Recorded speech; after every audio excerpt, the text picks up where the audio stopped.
अस्सलाम वालेकुम फ्रेंड्स, फिर से स्वागत है आप सबका हमारे इस शो जिसका नाम है द अनस्क्रिप्टेड।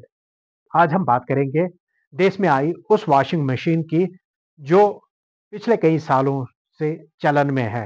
ये वॉशिंग मशीन कपड़े धोती नहीं है बल्कि लोगों के पाप धोने का काम कर रही है और खासकर जो भ्रष्टाचारी है उनके भ्रष्टाचार मुक्त कराने का काम ये वॉशिंग मशीन कर रही है।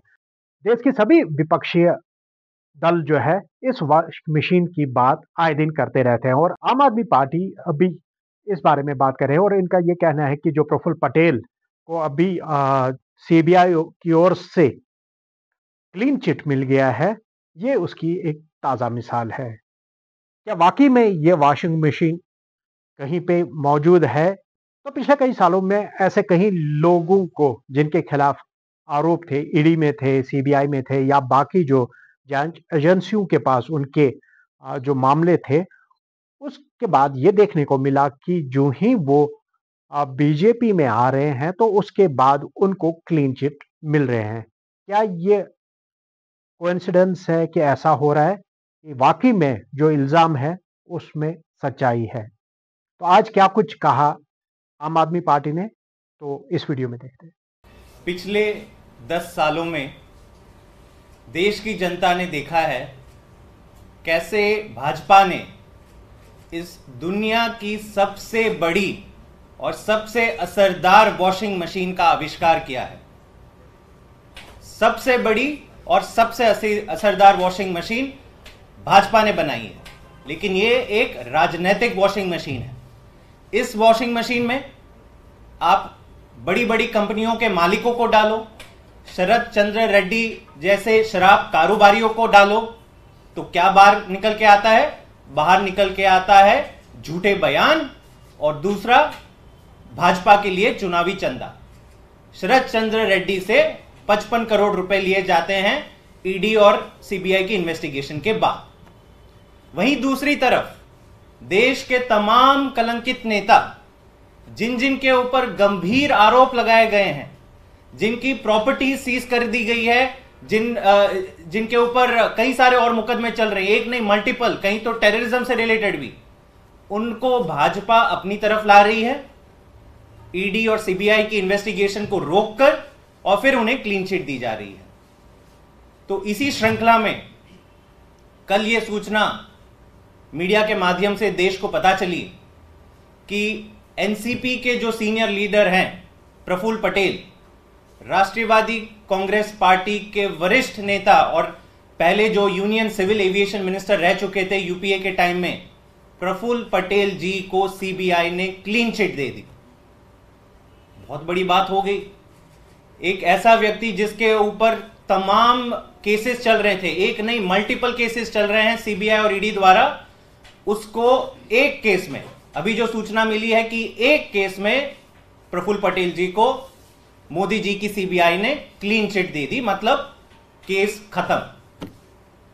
अब अगर आप ये जानेंगे कि ये केस क्या था और क्यों इसमें इनको आरोपी बनाया गया था, क्यों इतनी इन्वेस्टिगेशन चल रही थी पिछले सालों से, और अब जो क्लीन चिट मिल गया है, तो आप हंस पड़ेंगे कि कितना ओपन एंड शट, कितना ओपन केस है करप्शन का।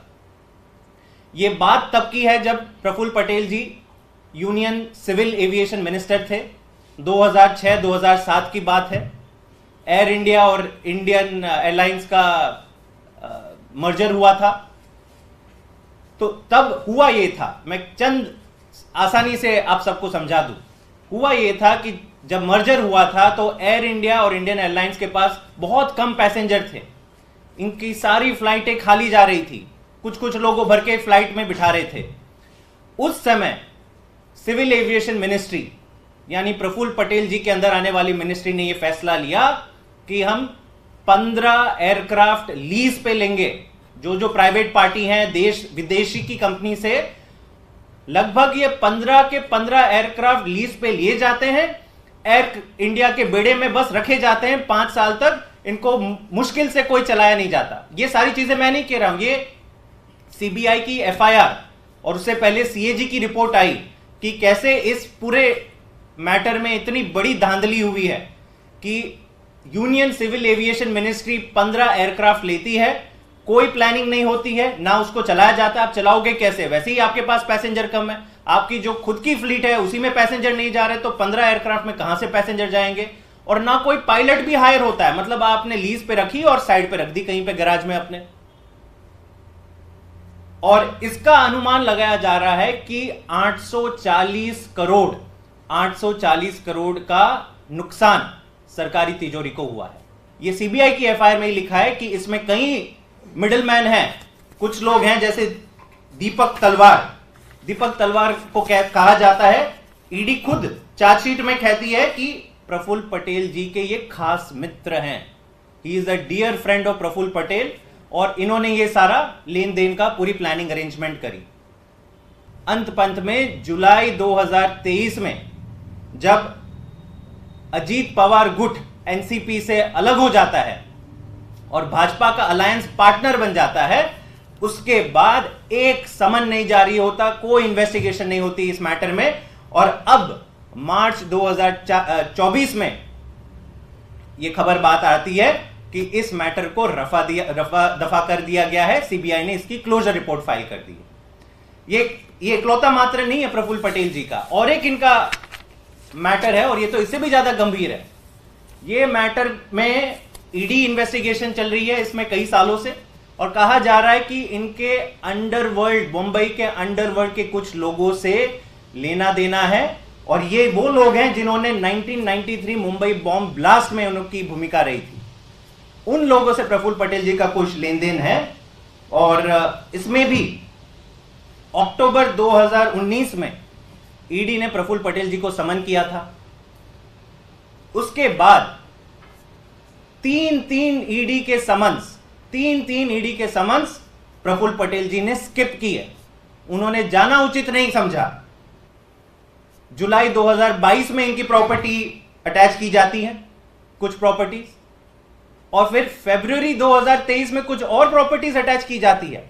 मतलब आप मान के चलिए लोहा गर्म है, प्रॉपर्टीज अटैच करी जा रही है, समन्स पे समन्स भेजे जा रहे हैं, प्रफुल्ल पटेल जी आ नहीं रहे हैं, समन्स का रिस्पॉन्ड नहीं कर रहे हैं।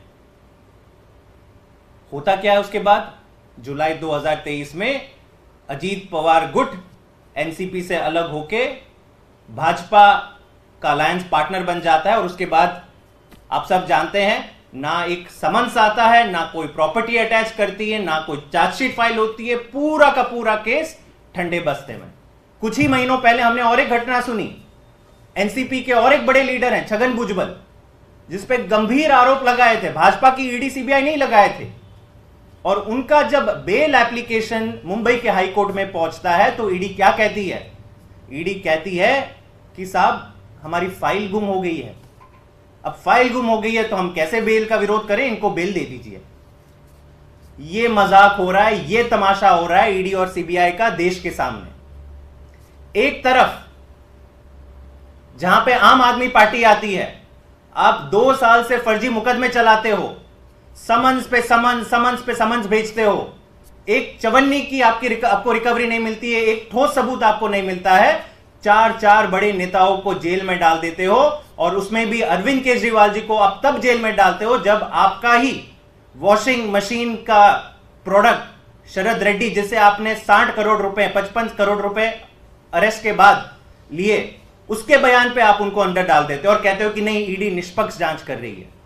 अगर हम बात करें, देश के प्रधानमंत्री जगह जगह पे ये बोलते रहते हैं, ना खाऊंगा ना किसी को खाने दूंगा, और साथ में उनका ये भी कहना हमेशा, हाल फिलहाल के दिनों में भी ये कहा कि जो उनकी जो सरकार है, जो बीजेपी की सरकार है, वो जो करप्शन के खिलाफ उनका कड़ा रुख है और जीरो टॉलरेंस उनका है करप्शन की ओर और भ्रष्टाचार के लिए।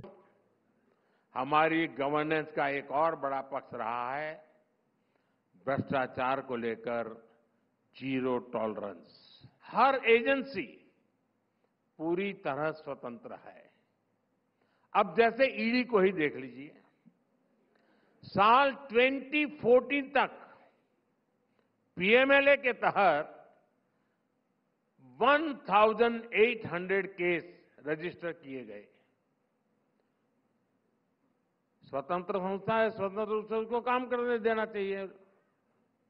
उसको रोकने की, अड़ने की क्या जरूरत थी? हमने कहा भाई जो आपको ठीक लगे करो। मेरी पॉलिसी इतनी है, जीरो टॉलरेंस। बीते 10 वर्षों में 4,700 केस दर्ज हुए हैं। साल 2014 तक सिर्फ, अब देखिए देश कैसी हालत में रहा है, 2014 तक सिर्फ 5,000 करोड़ रुपए की ही संपत्ति अटैच की गई थी। हमारे 10 वर्षों में 1,00,000 करोड़ रुपए से अधिक की संपत्ति अटैच की गई है।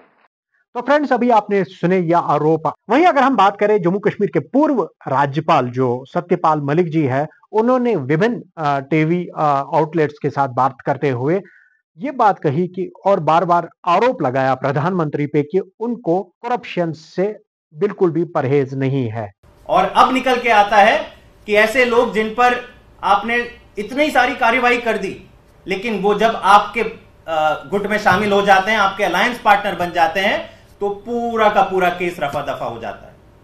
मेरे ख्याल से जिस हिसाब से भाजपा ने ईडी और सीबीआई का राजनीतिकरण कर दिया है, पूरा देश देख रहा है, पूरे देश शर्मसार है कि इतनी बड़ी इन्वेस्टिगेटिव एजेंसीज जिनका काम था कि देश के तमाम जो बड़े बड़े साजिशकर्ता हैं, टेररिस्ट हैं, नारकोटिक्स में जिनका रोल है, और बड़े बड़े जो करप्शन स्कैम्स किए हैं जहां पे इतने सारे तथ्य हैं, सीएजी की रिपोर्ट है, फिर भी आप उन पे एक्शन नहीं लेते हो।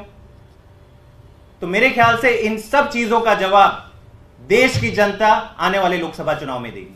तो फ्रेंड्स, आपने इस वीडियो में देखा कि किस तरह से आरोप लगे जो रूलिंग बीजेपी है उस पे, और क्या कुछ कहा गया है इस वॉशिंग मशीन के बारे में। तो उम्मीद करता हूं कि ये शो भी आज आपको पसंद आया होगा।